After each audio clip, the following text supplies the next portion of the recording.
Salut la communauté foot, salut la communauté Barça. Alors aujourd'hui on se retrouve pour une nouvelle vidéo. On va parler de Xavi qui a décidé de rester au Barcelone mais sous certaines conditions. Alors on va faire une autre vidéo pour parler des conditions ou bien des demandes ou bien des doléances de la part de Xavi pour pouvoir rester travailler au FC Barcelone.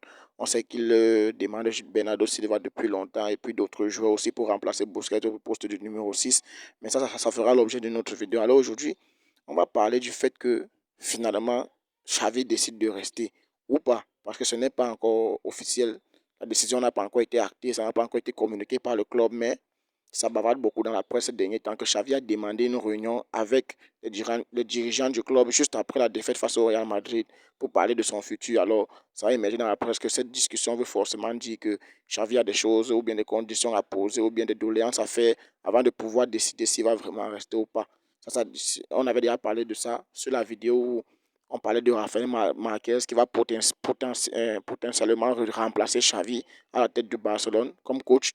Et je vous expliquais que Xavi aura une réunion avec les dirigeants dans 1 ou 2 semaines à venir. C'était avant le match du retour contre le PSG que j'ai fait cette vidéo. Je vous expliquais que Xavi aura une réunion avec les dirigeants du club dans 1 ou 2 semaines et ils vont décider sur son futur. Et puis, je disais dans cette vidéo que si vous n'avez pas vu cette vidéo, vous pouvez partir la regarder.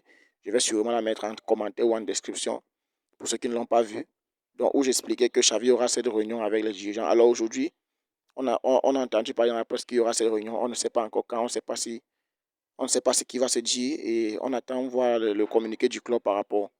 Alors là, est-ce que Xavi va rester ou pas? Je vais donner mon avis en fin de vidéo, mais avant de donner mon avis, je vais d'abord parler d'un YouTuber supporter de Barcelone qui ne cesse de ternir l'image du club. Je vais dire ça comme ça parce que ce YouTuber que vous voyez là, l'image qui est sur la vidéo actuellement, il s'appelle Chronique de l'Atlas. Ceux qui ne le connaissent pas, il s'appelle Chronique de l'Atlas.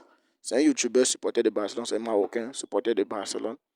Et j'aime beaucoup son travail qu'il fait par rapport aux problèmes qu'il est toujours en train de pointer par rapport au football africain. Mais par rapport au Barcelone, je ne suis pas d'accord avec lui sur beaucoup de choses parce que c'est quelqu'un de très bipolaire, de super réactif. Il est très, il est très impulsif. Il n'y a qu'à voir ses lives. Moi, je ne regarde pas ses lives, mais il y a toujours les extraits de ses lives qu'il met dans les vidéos, comment il pète les câbles. On dirait Mohamed Denis, il pète les câbles, il balance tout. Il est très, très impulsif. Je ne comprends pas. Parce que dans son débrief encore, quand le Barcelone a perdu face au Paris Saint-Germain au match retour, il était en train de faire comprendre comment Lewandowski ne sert à rien, Lewandowski n'en peut plus. Même face au Real Madrid, il pointait le fait que Lewandowski ne joue pas ceci, Lewandowski ne sait pas faire un contrôle. Dans sa tête, il pense qu'il a encore le Lewandowski prime, pourtant il ne sert plus à rien et tout. Et puis hier, ou je ne sais pas si c'était hier ou c'est aujourd'hui, c'est bon, c'est aujourd'hui que j'ai regardé sa vidéo où il était en train de littéralement taper sur Xavi, accusé de Xavi à tort et à travers. Je vais vous lire certaines choses qu'il dit dans sa vidéo. Alors, il commence d'abord par dire que Xavi, on n'en peut plus. Xavi, on ne veut plus de toi. Tu as déjà assez coulé le club comme ça. Tu as déjà assez fait mal au club. Je tiens d'abord à rappeler ici que le Barcelone coule depuis 2016-2017. Depuis 2017-2018. Après la remontada contre le PSG, qui était le dernier grand moment que le Barcelone a eu en Europe. Depuis ce jour, on n'a plus jamais connu la joie. Depuis ce jour, on n'a plus jamais connu la paix. Depuis ce jour, on n'a plus jamais connu le sourire en Ligue des Champions, je tiens à préciser. Parce que là, dit que c'est Xavi qui a assez coulé le club. Le club coule depuis longtemps, depuis le 3-0 face à la Roma, le 3-0 face à la Juventus, c'était encore à Anfield, je n'en parle même pas, le 8-2 contre le Bayern, tout ça, avec Ronald Koeman, Xavi est venu trouver l'équipe 9e de Liga, 9e. Jusqu'à l'année là, on se demandait même si on allait ne serait-ce que se qualifier dans le top 4 pour jouer la Ligue des Champions la saison d'après. Il est venu trouver le Barça qui restait un seul match en phase de poule face au Bayern. Il ne pouvait rien faire. Il ne pouvait rien faire. Et même si on gagnait ce match, rien ne garantissait on allait se qualifier. Parce qu'on avait déjà perdu. On avait déjà perdu face à Benfica et tout ça. Tout ça, c'était Ronald Koeman. On a eu les Valverde avant, on a eu les Kike Setien qui se sont pris les 8-2 face au Bayern. Et alors aujourd'hui, après tout ça, ça commence depuis 2017-2018. Depuis tout ce temps, on vient aujourd'hui dire que c'est Xavi qui coule le club. Attendez un peu. Combien de personnes vont accepter le travail que Xavi a accepté? Combien? Même nous, dans nos vies actives, combien peuvent venir travailler ou bien peuvent accepter un travail dans une entreprise qu'ils savent qu'elle est en train de couler? qu'elle n'a pas assez de moyens pour pouvoir payer ses employés, qu'elle est obligée de réduire les salaires chaque année pour pouvoir subvenir aux besoins des employés et tout ça. Combien ici peuvent ne serait-ce que travailler dans les entreprises de leurs parents ou bien de leur famille sans qu'il y ait de salaire et accepter que non, ils font ça pour la famille, même si on ne les paye pas. Combien d'entre nous, nous tous, nous devons subvenir aux besoins de nos familles. Alors, très peu ici, presque personne, même si c'est pour travailler dans la boîte de leur père. Je ne pense pas. Alors pourquoi est-ce que Xavi va accepter un travail risqué de la sorte qui peut gâcher son nom, salir son nom, mais il accepte quand même. Et malgré ça, la première saison, il sort deuxième de Liga alors qu'il arrive en novembre et le club est loin neuvième. Il sort deuxième de Liga en gagnant un classico. En gagnant un classico, je crois que c'était 4-0, mais c'était 4-1. À l'extérieur, je ne sais plus si c'était à l'extérieur ou c'était à domicile, mais on gagne 4-1 avec Aubameyang et tout ça. On était tous fiers. Xavi venait d'arriver, tout le monde disait Xavi était l'homme de la situation et tout. Alors qu'il a pris le club dans un état critique. La saison qui a suivi, il a réussi à gagner la Liga. Mais il y a toujours eu des gens qui sont venus ici dire oh, c'est parce que il n'a pas utilisé la philosophie du club. Il a joué trop défensif. C'est grâce à la défense et tout. Qui a mis en place cette défense? Qui a mis en place cette défense? Qui a mis en place cette défense? C'est lui ou pas? Qui a travaillé les animations défensives? C'est lui ou pas? Alors pourquoi est-ce que vous cherchez toujours à cracher sur lui? Laissez-moi vous dire un truc. En tant que fan de Barcelone, vous devez aujourd'hui comprendre que vous n'avez plus les joueurs pour jouer la philosophie de Barcelone. Vous n'avez plus les joueurs aujourd'hui pour à tout prix vouloir jouer le beau jeu tiki-taka et tout. De nos jours, combien d'équipes jouent le tiki-taka? Même Pep qui a été le coach de la plus grande équipe du monde à Barcelone avec le tiki-taka. Ce n'est pas ça qu'il joue à Manchester City.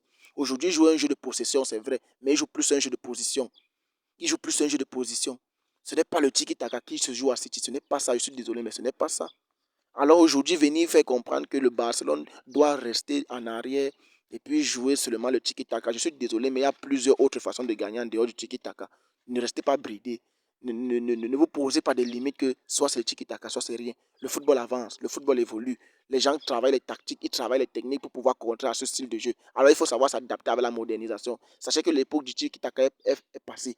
Il n'y aura plus jamais Pedro, il n'y aura plus jamais Messi, il n'y aura plus jamais Villa, il n'y aura plus jamais Samuel Eto'o, il n'y aura plus jamais Thierry Henry, il n'y aura plus jamais Ronaldinho, il n'y aura plus jamais Iniesta, il n'y aura plus jamais Xavi, il n'y aura plus jamais Busquets, il n'y aura plus jamais Puyol, il n'y aura plus jamais Piqué, il n'y aura plus jamais Alba, il n'y aura plus jamais Daniel Alves. Arrêtez avec vos choses du nouveau Iniesta, du nouveau Daniel Alves. Arrêtez d'être plongé dans votre passé et regardez la vérité en face. Nous étions un grand club de 2005 à 2015, 2016. Nous ne le sommes plus. Alors venir aujourd'hui toujours vouloir tirer sur Xavi, tirer sur le coach. Moi, j'ai toujours cru que ce n'est pas une affaire de coach à Barcelone parce qu'on peut changer le coach autant qu'on peut, mais il y a un problème plus profond que ça. Déjà, on a changé le président, c'est bien, mais jusque-là, les choses sont légèrement améliorées. On a changé un coach pour prendre un coach de la maison, c'est bien, mais même lui, vous continuez à taper sur lui. Même lui, vous continuez à taper sur lui. Vous continuez à taper sur lui. Vous oubliez qu'il est jeune.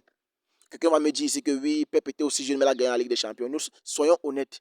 Soyons honnêtes, l'arbitrage a été en notre faveur face à Chelsea, sinon on ne gagne jamais la Ligue des Champions en 2009. Soyons honnêtes, l'arbitrage a été en notre faveur. Il y a eu des pénaltys non sifflés. C'est vrai que le carton rouge sur Abidal, je pense, est injuste. Il n'y a pas de carton rouge parce qu'il ne touche pas l'attaquant de Chelsea. Mais sinon, dans l'ensemble, l'arbitrage a été en notre faveur parce que même après l'égalisation de Iniesta, Samuel Eto'o manie dans la surface et on ne donne pas pénalty jusqu'à Balak devient fou en poursuivant l'arbitre. Nous savons, si nous sommes honnêtes, nous savons qu'on ne mérite pas cette Ligue des Champions. Pas qu'on ne mérite pas, mais on ne devait pas la gagner si l'arbitre avait été juste face à Chelsea. C'est vrai qu'au match aller, il y a aussi des polémiques, l'arbitrage en défaveur de Barcelone, mais au match retour, l'arbitre a été en notre faveur. Soyons honnêtes. C'est vrai qu'aujourd'hui, on va critiquer l'arbitrage de la dernière fois face au Real Madrid, mais dans le temps, l'arbitre était en notre faveur et on n'a jamais ouvert nos bouches pour se plaindre. Voilà, donc soyons honnêtes. Donc, pour revenir au vif du sujet, le club coule depuis très longtemps. Ce n'est pas Xavi qui fait couler le club. Et Xavi a offert une Liga. La dernière fois qu'on a gagné une Liga, c'était en 2019 avec Lionel Messi. On n'a plus jamais gagné de Liga depuis. Xavi a donné une Liga, mais vous trouvez moyen de cracher cette Liga en disant que ce n'était que la défense, ce n'était que les 1-0. Oui, ce n'était que les 1-0. Oui, le Barça n'est pas habitué à gagner comme ça. Mais quand c'est la seule option à gagner, vous préférez gagner une Liga en gagnant 1-0 ou avoir une saison blanche comme cette année. Dites-moi. Dites-moi, vous préférez avoir une saison blanche en jouant le meilleur football du monde ou gagner les 1-0 en serrant les fesses derrière et remporter un trophée? À un moment donné, il faut un peu être lucide dans nos façons d'analyser. Soyons un peu lucides. Et je vous dis encore une chose, soyons patients avec cette équipe. Cette équipe est faite de jeunes. Cette équipe est faite de jeunes.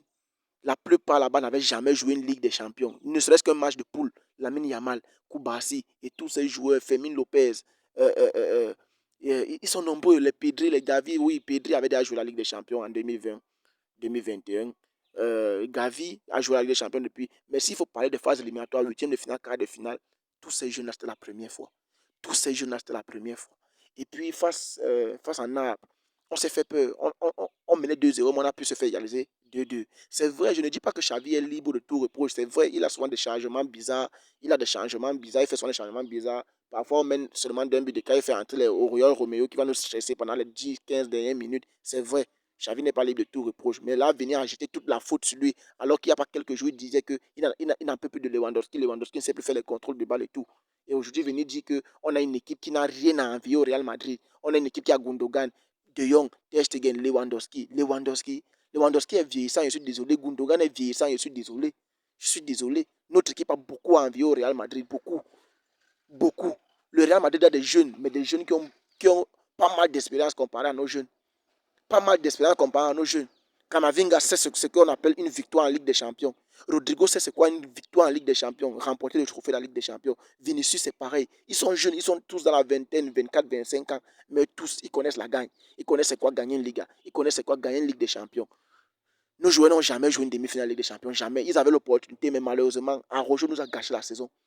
Arrojo nous a gâché la saison. J'ai revu cette action mille et une fois. Et quand je vois encore à la 78e minute au Classico où Ter Stegen, Vinicius par 1 contre 1, Ter Stegen réussit à sortir la balle, je repense encore à cette action que Arrojo aurait dû laisser Barco la partie face à face. Il aurait dû laisser Barco la partie face à face. Rien ne garantit qu'il allait marquer. C'est Ter Stegen dans les goals. C'est Ter Stegen dans les goals. Ce n'est pas, je ne vais pas appeler le nom d'un gardien, mais ce n'est pas, je sais pas, un gardien de D3, je ne sais pas trop. C'est Ter Stegen dans les goals. Et quand je revois cette action, il fait une mauvaise relance. Il réagit tard après la course de Barcola. Et même sa trajectoire qu'il prend, il peut courir direct, il peut courir tout droit vers ses goals. Mais il essaie de, je ne sais pas tout ce qu'il essaie de faire, mais il ralentit légèrement pour poursuivre Barcola dans le dos. Non.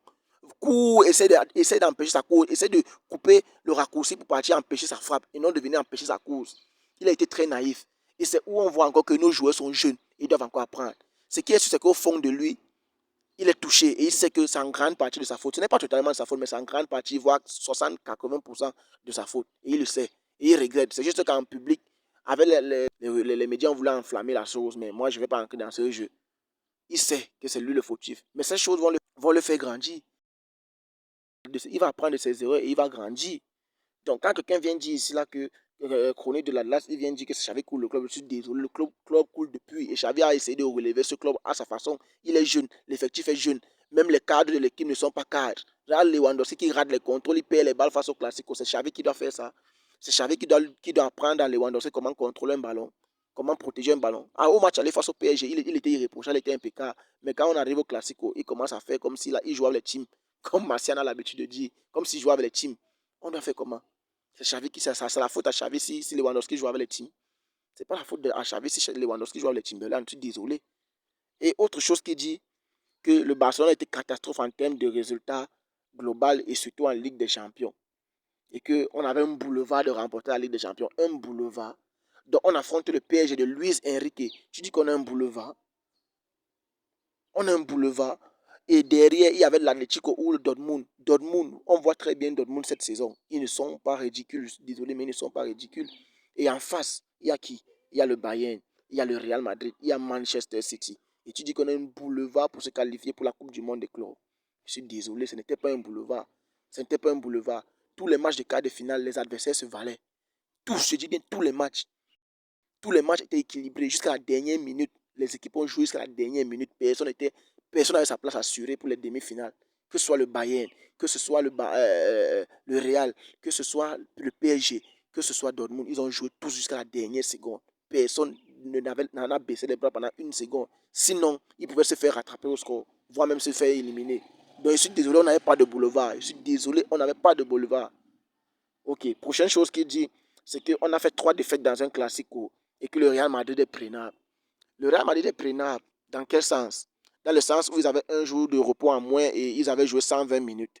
Ou bien c'est que dans leur effectif, on peut les battre. Le Real Madrid, je suis désolé, cette équipe n'est pas prenable comme vous le pensez. La preuve, c'est qu'ils sont encore là en Ligue des Champions. Pourtant, on pensait tous que City allait les éliminer. Faites attention au Real Madrid. Faites attention au Real Madrid. Le Real Madrid a toujours montré que tant que ce n'est pas fini, ce n'est pas fini. Donc, venez dire que le Real Madrid a un effectif prenable. Avec qui? Rodrigo en face, Vinicius, Camavinga, Bellingham, Toni Kroos, qui? Lunin dans les cages. Je suis désolé, mais cette équipe n'est pas prenable comme M. Crony de la LAS veut nous faire croire ici. Cette équipe n'est pas prenable. Je suis désolé, mais elle n'est pas prenable. Il dit que l'effectif du Real Madrid n'est pas impressionnant. Je ne sais pas quel genre de fan tu es. Je ne sais pas si tu es fanatique au point où tu ne vois pas la réalité en face. Mais l'équipe du Real Madrid n'est jamais prenable. Pour pouvoir battre cette équipe, il faut se lever tôt. Très tôt. Et si on a trop fait dans ce match, on pouvait rentrer avec un match nul. Mais pas une victoire. Oui, l'arbitre a été mauvais et tout. Mais rien ne garantit que même si le but avait été accepté, c'est qui, à cause de la goal line technologie, même si ça avait été accepté, on pouvait toujours se faire manger une raclée derrière. Donc, et quand il dit que même en 2017, où il y avait le Modric Prime, Ronaldo Prime, on ne perdait pas 3 classiques en une année. Combien d'années d'abord on a eu la chance de jouer 3 classiques en une année? Ce n'est pas chaque année qu'il y a 3 classiques. Ce n'est pas chaque année qu'on s'affronte en Coupe d'Espagne. Ce n'est pas chaque année qu'on s'affronte en Super Coupe d'Espagne. Ce n'est pas chaque année qu'on s'affronte, je ne sais pas trop où. Ce n'est pas chaque année. Ce n'est pas chaque année. Ce n'est pas chaque année. Ce n'est pas parce qu'on peut toujours perdre même 6 classiques l'année, mais on gagne les trophées. On gagnait le Real Madrid ici pendant qu'il triplait la Ligue des Champions. Ça n'a jamais fait polémique. Donc ne venez pas faire là comme si le fait de... Vous préférez gagner 6 classiques en une année et perdre tous les trophées. Vous serez satisfait. Donc votre trophée, ce serait gagner les classiques. La saison, ce n'est pas gagner. Je suis désolé, c'est une rivalité éternelle, je sais. Je suis d'accord. Mais gagner le Real Madrid ou bien gagner un classique, ce n'est pas gagner un trophée. On n'a qu'à perdre 60 classiques en une année. Tant qu'on gagne les trophées, je suis satisfait. On va gagner les classiques en une année, ne rien gagner. C'est qu'on aura fait quoi? Je me rappelle en 2019, on a joué le Real Madrid peut-être 4 à 5 fois. On les a gagnés presque toutes les fois. Mais à la fin de la saison, on a perdu la finale de Coupe du Roi. On s'est fait éclater à Anfield. On a seulement gagné la Liga. On n'a pas été satisfait malgré qu'on avait gagné les classiques. Donc aujourd'hui, ne venez pas faire là comme si la saison est mauvaise parce qu'on a perdu 3 classiques. Xavi a coulé le club parce qu'on a perdu 3 classiques. C'est à cause de Xavi, on a perdu 3 classiques. On a perdu 3 classiques, c'est très grave. Depuis que ça fait 88 ans, on n'a pas perdu 3 classiques. Et on a perdu les classiques, oui, ça fait mal pour la rivalité, mais la finalité, ce n'est pas le classico. Quand on se lève le matin pour aller commencer une saison, ce n'est pas en se disant qu'on va gagner les classicos. C'est en se disant qu'on va gagner les trophées. Donc attention. Donc ne venez pas ici à amplifier les choses comme si gagner le classico, c'était gagner les trophées. Je suis désolé, mais ce n'est pas ça l'objectif de la saison. Ça fait partie des mini-objectifs. Mais l'objectif principal, c'est que même si on perd les classicos, qu'on gagne les trophées. Donc venez dire ici là qu'on n'a pas gagné les trophées depuis 60 ans, c'est grave. Mais venez dire ici là qu'on n'a pas perdu les classicos depuis 88 ans. Ce n'est qu'un détail. On peut s'en passer de ça. On peut perdre tous les classicos du monde, mais gagner les trophées et on sera satisfait. Voilà. La prochaine chose qu'il a dit, qu'il a pété les plombs et puis comme il s'est fâché là, jusqu'à il a bouté les trucs du décor à la ligne de touche et tout, que Xavi a pété les plombs et ce n'est pas professionnel de sa part et tout. Je suis d'accord. Je suis très d'accord. Voilà le seul point où je suis d'accord avec lui. Que Xavi, il a pris plus de cartons rouges cette saison que je ne sais pas, qu'un coach, je ne sais pas si un coach a pris les cartons rouges comme ça dans une carrière que Xavi a pris cette saison. Presque chaque jour, il est suspendu. Mais ça, il est jeune, il va apprendre. Moi, j'ai été surpris de le voir comme ça parce que dans sa carrière de joueur, jamais au grand, jamais, il était comme ça. He was not hot-blooded, il n'avait pas le sang chaud. Xavi était celui qui calmait plutôt ceux qui chauffaient. Il était tout en train de repositionner ses coéquipiers et tout. Je suis surpris qu'en tant que coach, la pression, il est tellement submergé par la pression qu'il ne contrôle plus ses émotions et puis il pète des câbles à travers. Même si l'arbitrage n'est pas bon, ce n'est pas une excuse pour qu'il pète des câbles comme ça. Alors je suis d'accord avec lui sur le fait que péter des plombs comme ça, ce n'est pas professionnel. Et vraiment, je pense que Xavi va s'améliorer sur ça. C'est la jeunesse, c'est la pression. Pour moi, j'attends cette équipe à partir de 2026. La saison 2025-2026, c'est où j'attends cette équipe. Parce que je sais que au moins les jeunes auront déjà assez de matchs dans les jambes, assez d'expérience, jouer assez de compétition pour pouvoir compétir au top level. Pouvoir compétir au top level. Et Xavi lui-même aura assez de compétences. Moi, je vous ai toujours dit, mon avis ici, je vous ai toujours dit sur cette chaîne que moi, je voudrais que Xavi reste. Et je voudrais que la fanbase Barcelone comprenne qu'elle doit être indulgente et patiente avec cette équipe. Vous ne pouvez pas espérer gagner tous les trophées, tous les classiques de la saison, alors que vous avez les enfants au stade. Koubasi, Gavi, Pedri, Fermin Lopez, Hector Ford, Lamine Yamal, ce sont tous des gamins. Ce sont tous des gamins. Et même nos joueurs cadres, De Jong, ça fait combien de fois qu'il est blessé cette saison? Pedri lui-même se blesse beaucoup. Lewandowski, c'est un match sur 3 qu'il joue bien. Rafinha lui-même, c'est un autre horoscope. Il joue bien aujourd'hui, il ne joue pas bien demain. Joao Félix, un jour il est motivé, un autre jour il n'est pas motivé. On n'a pas de 6. Vous avez tant chassé Busquets aussi. Ce que vous faites là sur Xavi, c'est ce que vous avez fait à Busquets. Non, Busquets quitte le club. Busquets, tu es vieux. Busquets, patati patata. Voilà ça qu'il y a les jours qu'on pleure Busquets. C'est là que si Busquets avait été en sentinelle, c'est qu'on ne souffre pas autant. C'est qu'on ne souffre pas autant. Aujourd'hui, on n'a pas de sentinelle. On a Roméo qui, à chaque fois qu'il entre, nos cœurs battent, qui va perdre tous les ballons et on va encaisser 3 buts, 4 buts derrière. Donc, moi, mon avis, j'ai toujours dit que pour moi, Xavi va rester. Et pour moi, je veux qu'il reste. Moi, j'ai toujours vu ça comme un coup de bluff. Il voulait travailler sans pression. Parce que les médias lui mettaient trop de pression. À chaque faux pas, à chaque contre-performance, c'était est-ce que c'est ton dernier match? Est-ce que tu penses qu'on va te limoger? Est-ce que tu crois que tu peux encore, tu es l'homme de la situation? Est-ce que tu penses que tu peux encore rester? Est-ce que tu ne penses pas que les dirigeants, vraiment, je pense que c'est cette pression que Xavi a voulu éviter. Et il a bien fait. En disant qu'il parte, ça faisait que aujourd'hui les questions c'était plus du genre quand est-ce que tu vas changer ta décision ou bien est-ce que tu comptes que tu vas changer ta décision. Et il a continué à dire non parce qu'il y avait encore les enjeux en saison. S'il disait oui, c'est que c'était encore la pression. C'est qu'après le match contre le PSG, c'était la pression. Oh, c'était on va limoger Xavi demain, machin. C'est qu'il n'a pas pu jouer le classique dans les conditions calmes. Donc aujourd'hui, quand la saison est terminée, qu'il n'y a plus grand chose à jouer, si ce n'est que assurer la deuxième place, c'est tout ce qui nous reste à jouer, assurer la deuxième place en Liga. Si ce n'est pas que ça, il ne nous reste plus grand chose à jouer. Il ne nous reste plus grand chose à jouer. Je pense qu'on va finir le top 4 et jouer la Ligue des Champions l'année prochaine. Ça, c'est pas un problème. Donc, je pense qu'il va rester. Pour moi, c'est un coup de bluff pour pouvoir travailler sans pression. Parce que vraiment, les médias en Espagne, ça ne donne pas le lait. Ça harcèle à la limite. Ça harcèle. Donc pour moi, j'ai toujours pensé que c'est un coup de blé. Par exemple, quand on me parle de Marquez et tout, pour moi, vraiment, je ne pense pas qu'il va faire mieux. Je ne pense vraiment pas qu'il va faire mieux. Donc pour moi, c'était un coup de bluff depuis le départ. Et j'espère que ce que je pensais, c'est ce qui va se passer. Genre, il ne voulait pas être sous pression et il a fait un coup de bluff pour qu'on lâche un peu ses baskets pour qu'il puisse travailler dans un environnement plus serein et plus calme et puis produire des bons résultats. On a vu cette équipe a du potentiel. Ils ont pu produire du beau jeu, du beau football. Ils ont pu produire des résultats. Sauf que Cancelo nous a lâché au pire moment. Les erreurs que Cancelo fait, c'est la faute à Xavi. Regardez comment il oublie Dembélé au marquage face au PSG. Il oublie Vasquez au marquage face au Real Madrid. C'est pas la faute à Xavi, je suis désolé. Il nous a beaucoup apporté dans cette saison, surtout offensivement, le Cancelo. Mais il nous a lâché défensivement au mauvais moment. Pourtant, j'ai apprécié son match au match aller face au PSG. Il était discipliné défensivement, mais il nous a lâché au pire moment, défensivement surtout. Et puis offensivement, ça n'apporte plus grand-chose aussi. Parce qu'il essaie de dribbler Vasquez, ça récupère les ballons, ça essaie d'attraper Modric, après ça tombe tout seul et tout. Il nous a lâché au mauvais moment. Lewandowski qui porte les Timberland pour venir jouer au football. C'est pas la faute à Xavi. De Jong, Pedri, Gavi qui se blesse, c'est pas la faute à Xavi. Arrojo qui fait les erreurs de naïf, de gamin, c'est pas la faute à Xavi, je suis désolé. Xavi a sa part de responsabilité, oui, à 60% même, je peux dire. Mais venir là dire qu'il faut le chasser parce que c'est lui qui fait couler le club, je suis désolé, ce n'est pas le cas. Ces joueurs ont leur part de responsabilité. C'est vrai que le coach doit beaucoup travailler avec eux pour qu'ils soient plus alertes et plus disciplinés. Mais bon, que chacun endosse sa part de responsabilité. Tout comme Xavi a sa responsabilité pour les contre-performances, les joueurs ont aussi leur part de responsabilité. Donc ça, c'est ce que moi j'avais à dire par rapport à la réaction à la vidéo de chronique de l'Atlas et puis aussi mon avis sur la décision de Xavi de rester ou pas. Voilà, c'est ce que j'avais à dire. Alors la famille, on se capte bientôt, très bientôt même pour une prochaine vidéo, toujours sur le cas Xavi. Surtout si vous êtes resté jusqu'ici, merci beaucoup. N'hésitez pas à liker, à vous abonner, à commenter. Donnez vos avis en commentaire. Je lirai tout ça et puis on va débattre si vous avez des arguments en commentaire. On se tient à très vite, les gars. Merci pour la force. Peace.